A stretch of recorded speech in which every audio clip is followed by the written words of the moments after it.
Bienvenidas y bienvenidos a los 9 límites planetarios y la adaptación al cambio climático. Un espacio para comprender los grandes desafíos ambientales de nuestro tiempo y descubrir cómo, desde nuestros territorios y comunidades, podemos ser parte de la solución.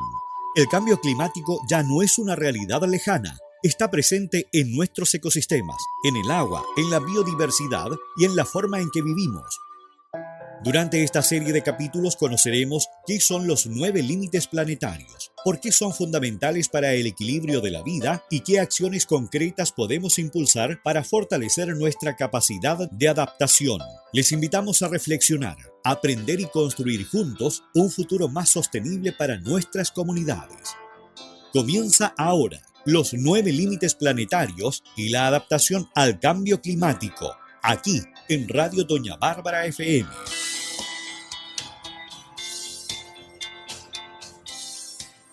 Muy buenas tardes a todos y todas quienes nos escuchan. Mi nombre es Miguel Millar, de la Fundación Rucamaya de la comuna de Quilaco. Sean bienvenidos y bienvenidas a un nuevo capítulo más de los 9 límites planetarios y la adaptación al cambio climático. Antes de comenzar el programa, queremos agradecer el apoyo de Cafetería y Pastelería La Colmena, un acogedor espacio donde podrán disfrutar de deliciosos cafés de origen colombianos y peruanos, entre otros, una exquisita pastelería y una variada oferta para compartir en un ambiente familiar. Recuerden que hoy, como cada miércoles, es el día del tiramisú, un exquisito postre italiano con bizcocho remojado en café y una crema de queso terminado con cacao. No te lo pierdas. Agradecemos a Cafetería y Pastelería La Colmena por su valioso respaldo a esta serie radial dedicada a la educación ambiental y a la acción frente al cambio climático. En el capítulo de hoy abordaremos uno de los límites planetarios menos conocidos por la ciudadanía, pero cuya alteración tiene profundas consecuencias para la salud de los ecosistemas y para nuestra propia calidad de vida.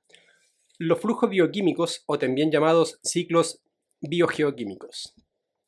Este concepto se refiere a los ciclos naturales que permiten que los elementos esenciales, como el nitrógeno y el fósforo, circulen entre el aire, el agua, los suelos y los seres vivos. Gracias a estos ciclos es posible el crecimiento de las plantas, la fertilidad de los suelos y el funcionamiento de los ecosistemas. Sin embargo, el uso intensivo de fertilizantes, la ganadería, las aguas residuales y otras actividades humanas han alterado este equilibrio natural, provocando contaminación de ríos, de lagos y humedales, pérdida de biodiversidad y afectaciones que hoy representan uno de los límites planetarios que la humanidad ya ha sobrepasado. Para comprender mejor este tema nos acompaña David Dounterlunch, botánico, investigador del Instituto Potosino de Investigación Científica y Tecnológica, que nos ayudará a conocer cómo funcionan estos procesos y qué acciones podemos impulsar desde nuestros territorios para protegerlos. Bienvenido, David, y muchas gracias por acompañarnos. ¿Cómo está? Muy buenos días. Estoy muy agradecido por esa invitación que me hace la Fundación Rucamaya para participar en ese programa educativo. Buen día, Miguel. Buenos días a la audiencia y a Radio Doña Bárbara. Muy buen día, David. Cuando escuchamos el término flujos biogeoquímicos puede parecer un concepto reservado para la ciencia. Sin embargo, está presente en todos los ecosistemas e incluso en la producción de nuestro alimento. David, ¿nos podrías explicar de manera sencilla qué son los flujos biogeoquímicos y por qué el nitrógeno y el fósforo son indispensables para mantener el equilibrio de la vida? Para entender los ciclos biogeoquímicos, podemos imaginar que la Tierra tiene un metabolismo, como si fuera un organismo, igual que nuestro cuerpo. Nosotros respiramos, comemos, bebemos agua, hacemos circular el sangre y todo eso mantiene átomos en movimiento constante. Pues el planeta es un sistema muy parecido. Esa idea se popularizó mucho en los 60 del siglo pasado, cuando un científico británico, James Lovelock, trabajaba para la NASA estudiando la atmósfera de Marte con la pregunta si existía vida. Y lo que encontró es que la atmósfera de Marte era no constante, no había cambios, mientras que la atmósfera de la Tierra era constantemente moviéndose y tenía un desequilibrio estable y regulado, lo cual muestra vida. Entonces después, junto con la microbióloga Lynn Margulis, formuló la hipótesis Gaia, que es la Tierra, que es un organismo con su propio metabolismo. Ese metabolismo está compuesto por diferentes elementos que van circulando entre los sedimentos, el suelo y el agua y el compuesto bio, y está autorregulado. A esa capacidad de autorregularse se llama homeostasis. Se puede comparar con el cuerpo humano, que puede producir calentura para mantener sus funciones esenciales. Pues de la misma manera, la Tierra tiene un ciclo de sus elementos para mantener la biosfera, o sea, la capa de vida, con una estabilidad. Entonces, ¿cuál es la maquinaria de esa autorregulación? Ahí entran los ciclos biogeoquímicos. Entonces, con bio se refiere a la etapa vida, de cuando un elemento, por ejemplo el carbono, forma parte de un cuerpo humano. Y con la geológica, se representa la parte de tierra, atmósfera o el mar. Entonces, los átomos y las moléculas pueden o van desde el componente vivo a ese componente geológico a través de procesos químicos, y esos ciclos pueden tardar días o siglos, ¿no? Entonces, toda la vida en la Tierra está hecho por un 98% de apenas 6 elementos: el carbono, el hidrógeno, nitrógeno, oxígeno, fósforo y azufre. El nitrógeno es apenas el 4% de nuestra masa y el fósforo alrededor de 1. Y estos dos elementos forman parte de los límites planetarios. Entonces, todos estos elementos, esos 6 elementos, de la cual actualmente representan nuestros cuerpos, nuestras plantas, nuestros animales, fueron realmente formados en las estrellas. Por eso, literalmente somos polvo de estrellas. La regla de oro de estos ciclos es que nada se crea, nada se destruye, solo circula y se transforma. El planeta no fabrica átomos nuevos, recicla más bien los mismos y hace que uno transforme en otro. El mismo átomo de nitrógeno que por eso hoy está en una hoja de lechuga, pudo haber sido parte del ADN de un dinosaurio o estar en el aire que respiró un faraón. Y también funciona con lo que exhalamos. Se calcula que más o menos en 2 o 3 años las moléculas de hidrógeno y oxígeno que exhalamos se habrán mezclado con toda la atmósfera del planeta y toda la población mundial va a respirar las mismas moléculas que yo expiré hace 2 años. Y tal vez uno de los ejemplos más importantes son los cianobacterias, que hacen fotosíntesis y son ellos que han empezado a producir oxígenos que permitió la vida en la Tierra. Entonces, todo el oxígeno que tenemos en la Tierra proviene de la actividad de cianobacterias, que a base de carbono y agua hace azúcares y oxígeno. Entonces, 2 de esos ladrillos son un poquito más importantes para la vida en Tierra: el nitrógeno y el fósforo. El nitrógeno forma las proteínas, o sea, los músculos, las enzimas, el ADN y la clorofila. Y aquí tenemos una paradoja muy interesante. 78% del aire que respiramos está atrapado en moléculas de nitrógeno, de 2 moléculas de nitrógenos con 3 enlaces químicas, lo cual es casi imposible de romper. Los únicos capaces de romper son justamente las bacterias, con un proceso de nitrificación que convierte el nitrógeno atmosférico en nitratos y nitritos, y esto sí es disponible para las plantas. O sea, las plantas no pueden absorber el nitrógeno directamente de la atmósfera, tiene que pasar por las bacterias, que viven en simbiosis con las raíces. Cuando arrancas unas plantas, a veces se encuentran unas bolitas en las raíces. Ahí adentro viven esas bacterias que hacen disponible el nitrógeno para las plantas. El fósforo, por otro lado, también forma parte del ADN, de los huesos, de los dientes, y sobre todo es muy importante para el ATP. Esa es una molécula que funciona como una batería recargable de cada célula. Ahí se puede almacenar y liberar energía. A cambio del nitrógeno, el fósforo no tiene una etapa de gas, y entonces el ciclo de fósforo es muy lento, de millones de años. Entonces, una vez que tenemos fosfatos, que sí forman parte de los organismos, se puede ir al ambiente y se forma parte de las rocas. De las rocas, el aire y la lluvia lo lleva al mar, en el mar se sedimenta y ahí se va a formar parte de suelos calcáreos. Y es hasta que estos suelos afloran en otro lado del planeta que se vuelve a ser disponible ese fósforo. Y en cambio el nitrógeno depende un poco en qué etapa está. Si está atrapado como nitrógeno 2 en la atmósfera, también dura 10 o 15 millones de años hasta que esté de nuevo disponible. Pero si está en el aire, como nitratos o amoníaco, puede tardar apenas unos días o semanas hasta que forma parte de un nuevo organismo. Muchas gracias, David, por tan buena explicación.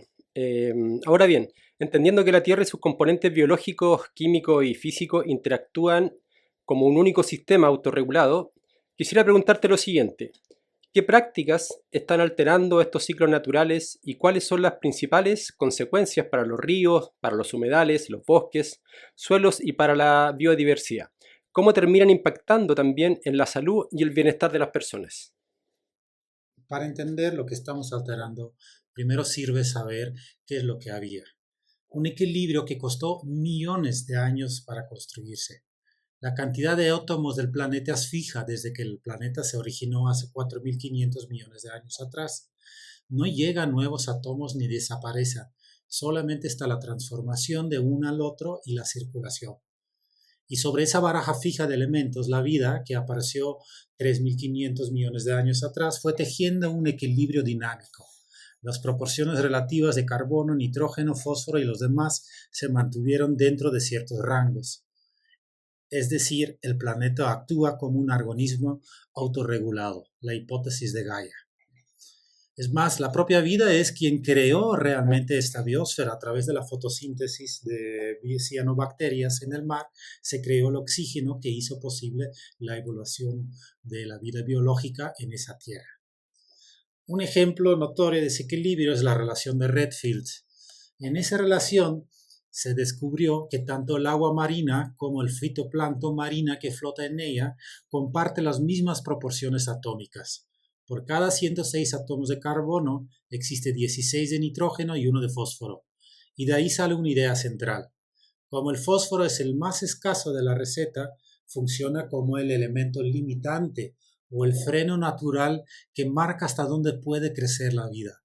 O sea, el fósforo es el cuello de botella, que evita que haya una explosión de crecimiento de vida.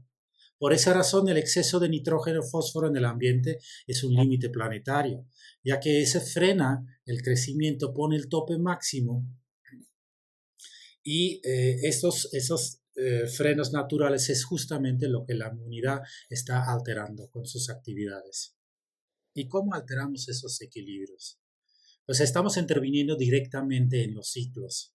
Mientras que el fósforo es un proceso de millones de años hasta que se libera el fósforo que fue capturado en los suelos calcáreos del océano, ahora lo extraemos de manera express de huesos y guano, o abrimos roca fosfórica y extraemos el fósforo y lo usamos para fertilizar nuestros campos agrícolas. Y en el nitrógeno pasó algo muy parecido. Con un crecimiento poblacional cada vez más rápido, fue necesario encontrar mecanismos para producir cada vez más alimentos. Entonces, en el 1913, el proceso de Haber-Bosch logró sintetizar nitrógeno de manera sintética. Esos procesos son muy transformadores y es justamente lo que marca el antropoceno. La época en que una sola especie, la humana, modifica el sistema planetario entero. El problema es que rompimos equilibrios milenarios, porque cuando echamos fertilizante a un campo, no todo lo absorbe la planta. Una buena parte se pierde por un proceso que se llama lixiviación, que es el agua y la lluvia y la erosión que arrastran estos nutrientes hacia los arroyos, los ríos y al final hacia el mar. A eso también hay que sumarle el estiércol de la ganadería intensiva, las aguas residuales, tanto domésticos como industriales, que muchas veces ni son tratadas antes de vertir al ambiente. Y otro proceso es la quema de combustibles fósiles que emiten nitrógeno en la atmósfera. ya que las altas temperaturas de la combustión crean óxidos de nitrógeno. Estos óxidos de nitrógeno son bastante dañinas, generan smog, partículas finas que dañan los pulmones, la lluvia ácida, y ese depósito atmosférico fertiliza sin permiso lugares remotos e incluso áreas naturales protegidas.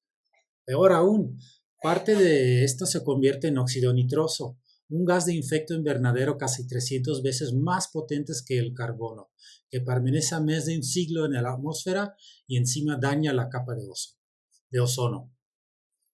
Entonces, ¿qué pasa cuando toda esa avalancha de nutrientes llega al agua, sin contar con ese freno natural al crecimiento de vida marina? El nitrógeno y el fósforo dejan de ser alimentos limitantes y origina un banquete infinito para las algas del mar. Se reproducen sin control, empiezan a formar una capa espesa sobre la superficie del agua y tapa el sol, por lo cual que todos los organismos que necesitan luz, empezando con las plantas, las algas, mueren allí de abajo. Y encima, cuando las algas se mueren, las bacterias que los descomponen consumen todo el oxígeno del agua, dejando manchas de mar y de agua muy grandes sin oxígeno, lo cual le llamamos las zonas muertas. Ahí casi nada sobrevive. Ese proceso se llama la eutrofización. También ocurre en la tierra. El exceso de nitrógeno favorece a unas pocas plantas de competencia agresiva que desplacen a la biodiversidad nativa y además acidifica el suelo. Y entonces el nitrógeno que se va circulando por el aire está fertilizando áreas que no necesitan fertilización y por eso se cambia toda la composición de plantas. Y también nos alcanza en la salud y el bienestar humano de forma directa. Las algas de la eutrofización a veces son tóxicas, contaminan el agua potable y el agua freática de la que muchas comunidades beben. Las zonas muertas en el mar hunden la pesca y con ella el sustento de pueblos costeros enteros. Y los óxidos de nitrógeno, ni hablar, agravan las enfermedades respiratorias. El desequilibrio que soltamos al ambiente termina volviendo a nosotros, por el agua que tomamos, el aire que respiramos y el pescado que comemos. Quisiera con esa reflexión, estamos alterando en apenas un siglo un sistema que tardó millones de años en ajustarse y generar las condiciones precisas que hicieron posible la vida en la Tierra. Y la verdad honesta es que no sabemos del todo las consecuencias futuras de tocar ese mecanismo tan fino. Cuando uno no conoce bien cómo funciona un sistema del que depende su propia existencia, la prudencia no es una opción, es una obligación. Gracias, David. Entonces entiendo que la vida es posible gracias a la circulación ininterrumpida de átomos esenciales, principalmente carbono, hidrógeno, oxígeno, nitrógeno, fósforo y azufre, y que también el Antropoceno marcó una nueva etapa geológica donde las actividades humanas se han convertido en la fuerza principal que alteró los procesos biológicos, químicos y físicos de la Tierra. Ahora bien, pensando en la realidad de nuestros territorios y en quienes nos escuchan, quisiera realizarte una última pregunta. ¿Qué buenas prácticas deberían promoverse para reducir el exceso de nitrógeno y fósforo en el ambiente? ¿Qué pueden hacer productores agrícolas, municipios, organizaciones comunitarias y la ciudadanía para contribuir a recuperar el equilibrio de estos ciclos naturales? Bueno, no es un reto fácil, pero tampoco es imposible. Primero, es necesario entender que problemas como el exceso de nitrógeno y fósforo, igual que todos los otros límites planetarios, son en realidad problemas ambientales complejos. Conocemos muchos de ese tipo de problemas como el cambio climático global, la polarización socioeconómica, la alimentación mundial o la contaminación por microplásticos. Problemas ambientales complejos son extremadamente difíciles de entender, manejar y mitigar las consecuencias no deseadas. No existe de ninguna manera balas mágicas para atender esos problemas. ¿Y entonces por qué son complejos? Pues de entrada porque en ese tipo de problemas confluyen factores de muchísimas dimensiones a la vez. Económicas, ecológicos, sociales, culturales, técnicos, éticos. Se forma una maraña de relaciones causales que son muy difíciles de entender. Entonces, manejar el límite planetario de nitrógeno y fósforo no es un problema solamente de ingeniería, con una sola palanca. Y puede haber muchos efectos inesperados al manejar el problema. Por ejemplo, lo que funciona en un contexto no necesariamente funciona en otro. Una solución elegante para la costa de Chile puede ser completamente inútil en un ejido del Atacama. Otra característica de los problemas complejos es que resolver una parte puede crear problemas en otra, como si fuera un colchón de agua. Cuando empujes en un lado, sale un bulto por otro lado. Por ejemplo, si prohíbes tajantemente un fertilizante y no das alternativa, pues tal vez puedes llegar a proteger un río, pero hundes la seguridad alimentaria de la región y simplemente será imposible mantener la prohibición del uso de fertilizantes químicos. Pero la actitud sensata no es prometer la solución definitiva, sino manejar el sistema lo mejor posible, dejando siempre espacio para la innovación y para aprender sobre la marcha. Y aquí también va una buena noticia que nos permite ser optimista. A diferencia del carbono en la atmósfera, que una vez emitido se queda flotando por siglos en el aire, los excesos de nitrógeno y fósforo pueden ser manejados a plazos mucho más cortos. Si aliviamos la presión sobre un río, pues esto se va a recuperar solito en un pocos años. La naturaleza se autoorganiza. Quiere decir que si como humano procuramos tener las condiciones ideales, se va a organizar de una manera eficiente y sostenible. Eso es lo que aprendimos de la hipótesis Gaia. Entonces, ¿qué podemos hacer? ¿Qué podemos hacer de cada sector para mitigar ese problema? Bueno, el sector agrícola es sin duda un protagonista en ese problema, pero lo digo con mucho respeto porque el agricultor no es el villano de esa historia, es quien carga la enorme responsabilidad de alimentar la población mundial.